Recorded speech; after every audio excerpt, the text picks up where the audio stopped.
Oh my goodness. Hello, everyone. My name is Shawna Young. I am CEO of Camelback Ventures. I am so excited to invite you and introduce you and have you come into our next space of 10 years, 10 voices conversation. It's an exciting day. I'm so excited about who we'll be talking to which you'll learn in a few minutes. This year marks our 10-year anniversary. We are so incredibly excited about the leaders that we have supported over the 10 years, over 200. And we've given them support through the 5 C's, as we call them: capital, coaching, connections, curriculum, and community. Today's topic is the future is now AI innovation and justice tech. It explores technology as a tool for liberation, for our people, for our community. And we are joined by none other than Abraxas Higgins. Hey, hey. He is a recent Camelback Fellow. He has a lot of energy and co-founder of Parish Tec. We're going to have an incredible conversation about what he's building, how he sees the world, and his journey. So let's get in there and get started. Hi, Braxis. How are you? I am so good, Shawna. It is, the exciting life of being a founder. It's every day keeps you on your toes. I'll say that much. But no, just excited to be here. And congratulations on 10 years. It's really incredible. So let's just start with you, though. Let's jump in. We want to learn more about your journey before Camelback. Who were you before? What got you to where you are now? And was there sort of a winding road in terms of your journey that helped you co-found Parish Tec?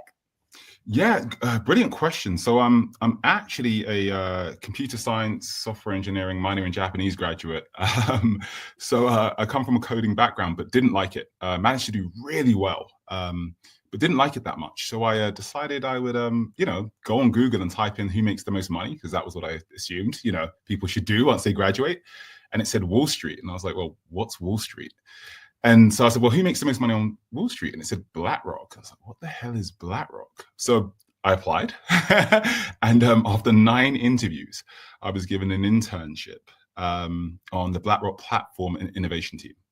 And that was sort of where I cut my teeth. I ended up going from the back office to the front office in 3 years, where I was then made an investment strategist on a fund that was worth about 223 billion USD at the time. But I also didn't really like that much either. So after 7 years, I decided to leave. And I'll never forget, somebody said, well, you're leaving. What are you going to go and do? I said, I think I'm going to move to LA and manage rappers.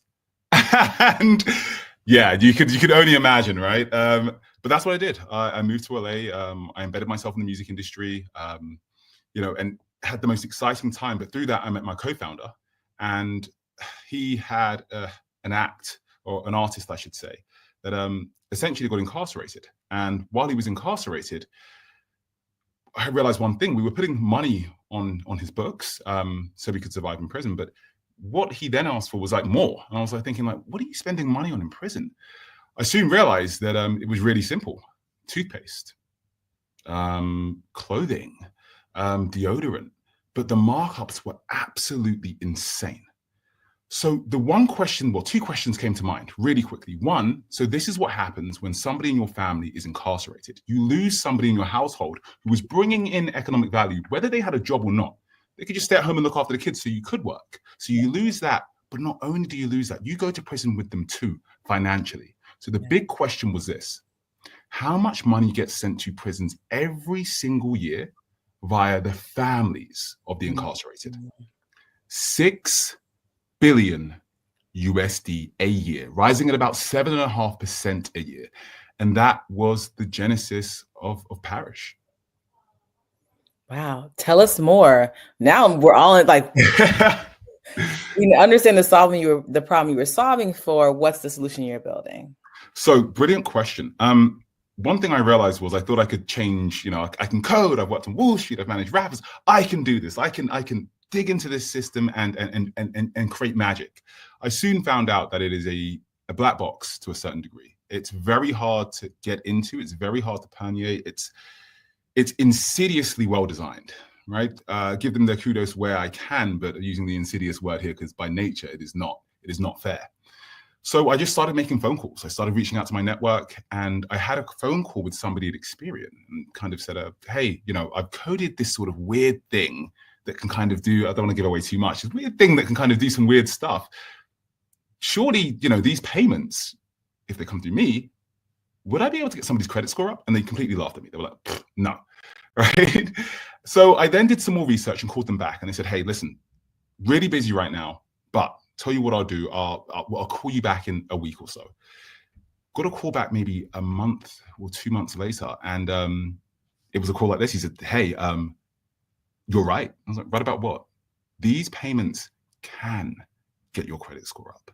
And it sounds like you've got the code and the first company in the world that's going to be able to do this. And that was where things got real. Like very, very real. So what we do is, in 2 easy steps, we allow somebody to aggregate any payments they have sent to a prison, right? And then we take those payments, we look at them, we clean them, we do some really weird bespoke code as well, and then we send it to the credit bureaus. This then gives them a humongous jump in their credit score, because what we've managed to do is actually take 24 months of previous payments that you've sent to any correctional facility and allow that aggregate to get your credit score up. And not only that, we reward everybody who uses our platform, right? So our reward system is really cool. It allows you to get gift cards at Target, Trader Joe's, Walgreens, wherever you need to actually spend money to do the things that actually help you. And what I mean by that is, you've lost somebody in your household. Like, what do you need? You need eggs. You need diapers. Yeah, these are the things you need. And this is where Parish comes in handy. So what we do is we take a payment that has been historically ignored, get your credit score up, and reward you for using our platform. And that's why you're a Camelback Fellow. Okay. So innovative. Let me just put it out there. We are so excited. Can you tell us a little bit about why you applied to Camelback as you were building your new technology and your business? That is a great question. So there are numerous accelerators out there, numerous incubators out there. And for the most part, their concentration is really on sort of capital. It's really on, there's something, I wouldn't call it inhumane. It's not that, but the idea is money over everything. And I get it. I completely get it. You're building a company. Like, if we're investing, then we want to ensure that it's 10x, 30x, 100x. But there was something different about Camelback. And as I started reading through your thesis, there was something, it felt like I was being held. It felt like I was being seen. This journey is, to be a founder is a lonely, difficult journey. And no other incubator kind of highlighted, well, the ones that I had seen had highlighted that, right? None of them. And there was something about the wording, there was something about the 5 C's, there was something about all of this. I was like, I've got to throw my hat in the mix here. And, you know, come what may, let's see what happens. I love that so much. And can you share a little bit about how the experience of being a fellow has molded your journey to where you are now? That is a fantastic question. And I want to say it's the gift that keeps giving. Let me take a sip out of my... I love the nicely placed cup. There we go. We're ready. Yeah. Camelback Ventures, the gift that keeps giving. But one, it stops sort of the loneliness of being a founder, right? You're in a cohort of other people who are not just trying to build for capital's sake in most parts. They're trying to build to better the world. To be around people that have that mindset and are thinking like that is second to none. So not only is your cohort like that, the team is also like that, right? So you get this incredible team that is female-led, which I think is fantastic because it gives a completely different sort of look and feel and understanding around the problems you're trying to solve. We're 2 male founders, but ultimately the work that we do, 83%, I believe, of, payments that are sent into correctional facilities come from women. So there was so much I was able to take in from day one, but also less so about the company, more so about us. You, as a team, fed into us in such a way that even the founders that felt a little uncomfortable or a little, maybe there's a bit of imposter syndrome here, you guys not only, looked at it, dismantled it, but put us in a place where we felt better about everything we were doing. Like I tell everybody about Camelback Ventures, and even now I'm a grad, I still go to the health and wellness sessions. I still participate in these. It's just, it keeps on giving. And the exciting thing for me is, if this is what you've done in 10 years, what does 20 years look like? And that's another question, but I'm excited for you and excited to be a graduate. Oh, thank you so much for sharing that. And thank you so much talking about the team, because the work doesn't happen without everyone waking up and thinking about how to make the world more, better through each of you. So I just really appreciate that. And I know the team is going to be so delighted when they continue to hear the good energy that you're putting forth. So thank you so much. Thank you. Question that I had, next question is about the biggest milestone that you accomplished, had to go through during the fellowship, and how did it shape your venture and leadership as you're moving forward? So it's like 4 months, all different types of content we're giving you all, but I know just life is happening. You're building your venture at the same time. Does anything come to mind that was during the fellowship that was a milestone that you were either accomplishing or going through? Yes, I would think sort of our biggest milestone was would have to be sort of the credit bureaus taking notice, right? That was this was all sort of an idea, right? It was like, well, why can't it, right? And it should be able to. So once we started having these conversations, and I remember vividly talking to Salam and her being like, okay, like I get it, but like, have they said yes yet? And I'm like, yeah, it's coming. The conversations are kind of, but on the last day, like I kid you not, on the last day I got an email kind of saying, hey, we think this is kind of wrong, or just, it threw me completely. And I was, had to leave the room, had to send a bunch of emails, but then there was like, hey, a mistake's been made. Here's the contract. Like, it's real, right? But that being said, that was one of the biggest sorts of eureka moments for me, because as I said, I had this team of people around me that were holding me in such a way to kind of push me forward, direct me and push me forward. So, as I said, Salam just lights out, like still talks about all the time now. I'll pick up the phone and call them, hey, this thing, I don't get it. So that would be the biggest milestone for us. But as I said, that doesn't happen without the Camelback team, prodding, asking questions, and kind of pushing me forward in a way that allowed us to be, the first fintech in the world to even try and do this. Yeah, I appreciate you giving a shout out to Salam. Salam is good people, as they say, coming from North Carolina. And I know she's really passionate about helping you and all of our founders, especially that are building tech startups. You can't talk about tech startups without talking about AI.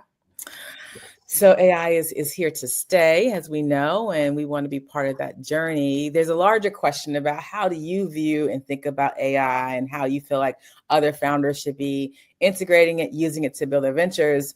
But also, can you share a little bit about how that is forming the venture you're building too with Parish? Yeah, so I'm going to talk about my former boss, Nick Nafous, who brilliant human being, like so smart, so with it. But he would always say, innovate or die. It was that simple. Innovate or die. And with AI, it's here to say, this isn't a fad.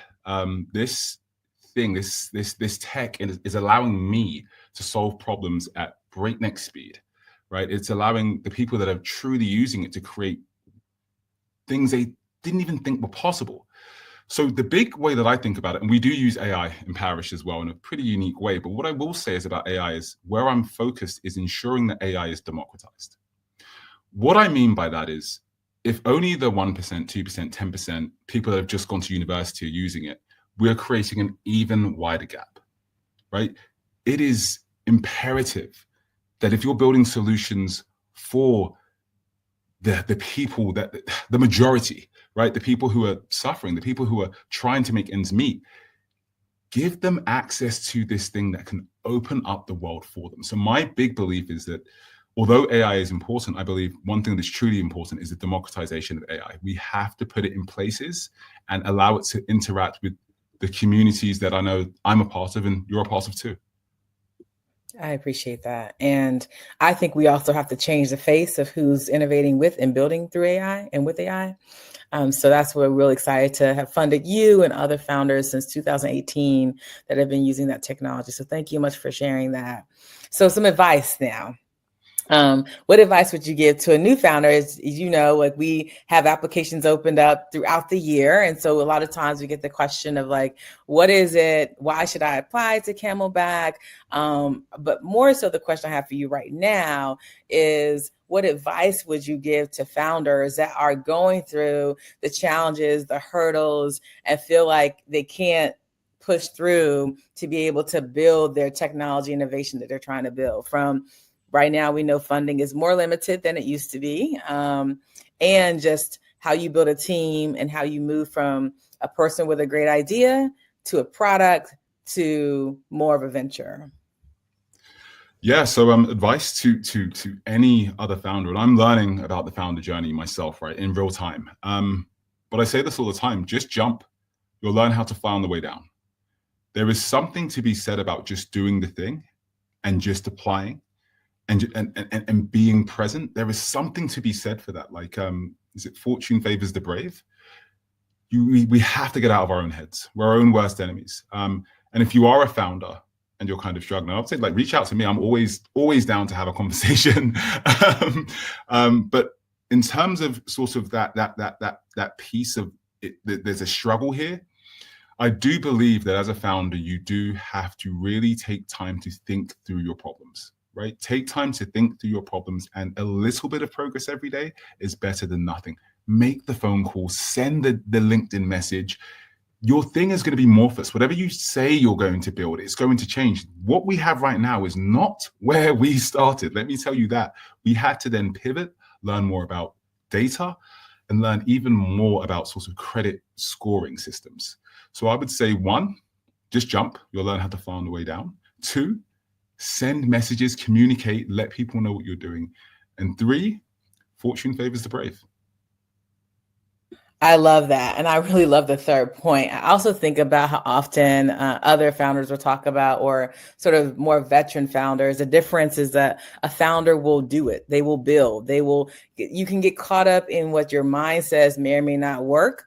But a true founder, once you get that bug, and I was one of those people, like, because my parents started their own business 36 years ago, I was like, I don't want to do that. I know what that looks like. And then you get to the point where you're entrepreneurial, but now you just need to be an entrepreneur. So I just really appreciate what you're sharing, because we're at a moment in time where we have to build. We have to be the builders of the world we want our grandchildren to live in.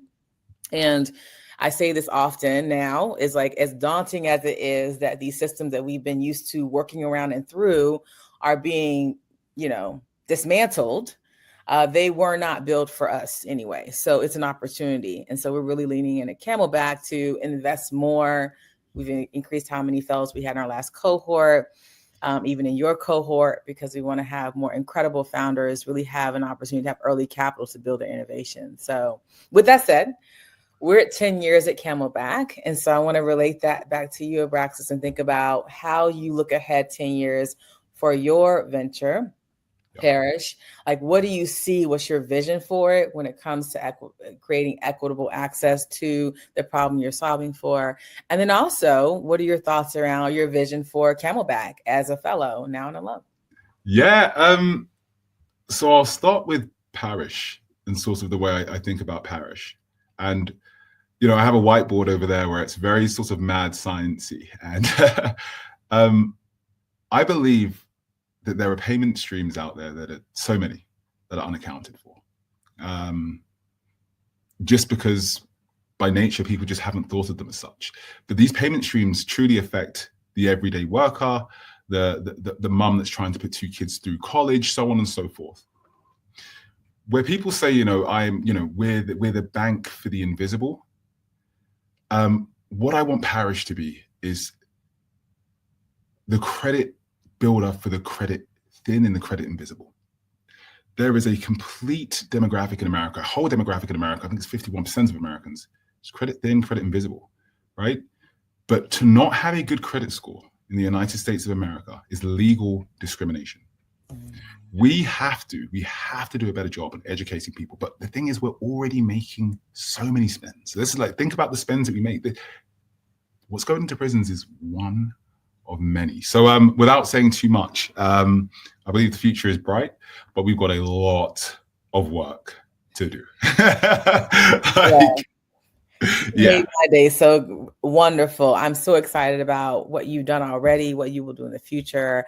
Last question would obviously be, what is the give get? How do you want to sort of into the ecosystem give, and how can people help you and partner with you as you move forward? How can we get in touch with you, Abraxas? Yeah, An email. An email is the easiest way to get in contact with me. Abraxas@parishtec.com. I am always on my phone. Like, it's just, I think it's the Wall Street in me. I answer emails pretty quickly. I try and get back to people as quickly as I can. And I think, and I should also answer the 10-year question for Camelback. What I will say is this: what you have done and what you've managed to do in these 10 years is incredible. What I think happens in the next 10 years is revolutionary. There is something to be said for capital that is very much so driven by, this needs to be done and that needs to be done. And there's something to be said for the capital that is invested into people rather than ideas, right? And when you start looking at that and you start to equal out opportunities here, I honestly do believe there's been a million Mozarts, 1,000 Gandhis, 1,000 Malcolm X's. However, they've just been born in the wrong area, wrong circumstance, and didn't have access to the capital they need. And what you're doing is insane, because I truly do believe you'll find all those Mozarts, you'll find all those Gandhis, and you'll find all those Malcolm X's. And I am truly excited to be a part of this ecosystem. Thank you so much, Abraxas. That means so much, because I truly believe that our fellows are not anomalies. You're examples of how many other incredible folk who can build and innovate and not just solve problems for communities, but actually create new solutions that are beyond what we can imagine. But you have to have, as you said, the resources and support to do that. And being part of just the beginning for me, like 18 months ago, the Camelback journey, which was really started by Aaron Walker 10 years ago, and thinking about the future that we can do now, which is so important. I get excited every day when I wake up to be part of the Camelback family. So I want to thank you, Abraxas, for sharing your insights, your thoughts, always your wise wisdom, double there.